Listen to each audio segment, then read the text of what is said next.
Hello, this video is an explanation on the four-step process that Bridgman Property Management uses in order to decide if there's any items that need to be deducted out of a tenant's security deposit once they move out of the property.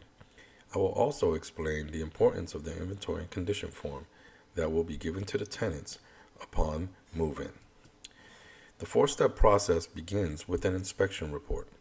This inspection report, what we call an assessment, includes pictures of the exterior and interior of the property. These assessments are accomplished by the property manager prior to a tenant moving in. Please note that move-in walkthroughs are not done with the tenants. These are accomplished by the property manager, and the tenants are required to fill out an inventory and condition form that will be given to them upon move-in. During this assessment, the property manager will be looking at the functionality of items on the property and any damages or cosmetic defects that they may encounter. Please note that items that do not affect the health and safety of a tenant or would not cause any further damages to the property may or may not be fixed by the property owner. This is a sole decision of the owner. The second step on the four-step process is for the tenants to fill out the inventory and condition form. This inventory and condition form is a 6-page form that is given to the tenants upon their move-in. Tenants have 7 days to fill this form out and return it back to our office. This form is not to be used for any maintenance items. Anything that affects the health and safety of a tenant or can cause further damage to the property needs to be submitted as a maintenance request in the tenant portal. This form is to be used to document any cosmetic defects and or the functionality of items that do not affect the health and safety of a tenant. As we look at this form closer, you will see that the form is broken up into different areas. And under each area, there are different items. Basically, the tenant will use this form to look for those items, and they will write down the condition of those items as they see it. I always advise tenants to be very picky when they fill out this form. Once again, this form is not to be used for anything that can affect the health and safety of a tenant.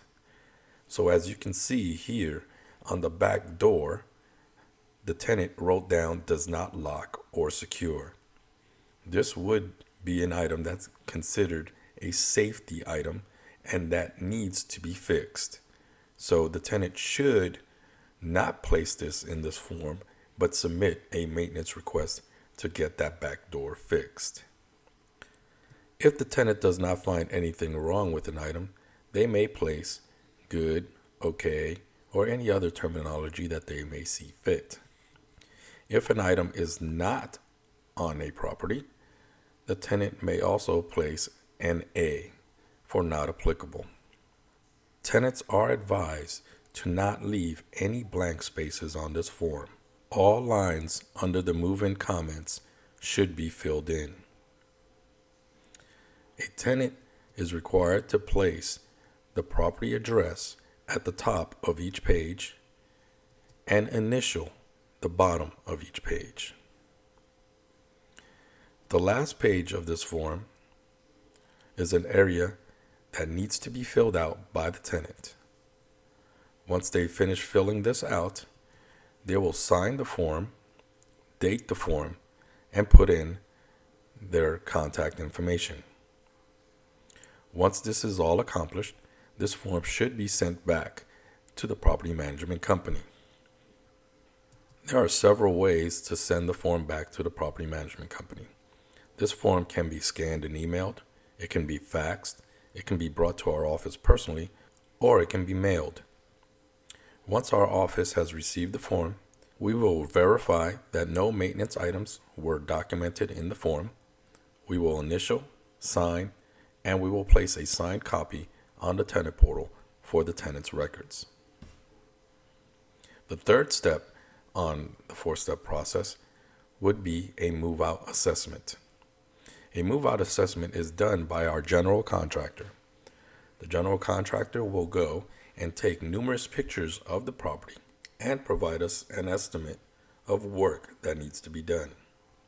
The property manager will take this estimate with the prior move-in pictures and the tenant's inventory and condition form and decide if any of these items are a tenant charge or an owner charge. Please note that move-out walkthroughs are not done with the tenants. The move-out walkthroughs are done by an independent general contractor, and the property needs to be completely empty and surrendered back to the management company. Before the estimate is finalized, the final step of the process is going to be for the property manager to actually walk the property themselves. They will evaluate the items listed on the move-out estimate. The property manager will then use the move-in assessment, the inventory and condition form, and the move-out survey in order to decide if any items exceed normal wear and tear and needs to be itemized out of a tenant's security deposit, or if the items are just normal wear and tear and needs to be charged to the owner. We find this four-step process to work very well because it does have 3 individuals documenting the condition of the property before and after a tenancy. With all this information, Bridgman Property Management can make a fair decision on any items that may or may not be itemized out of a tenant's security deposit. Thank you for watching the video, and if you have any questions, please don't hesitate to call.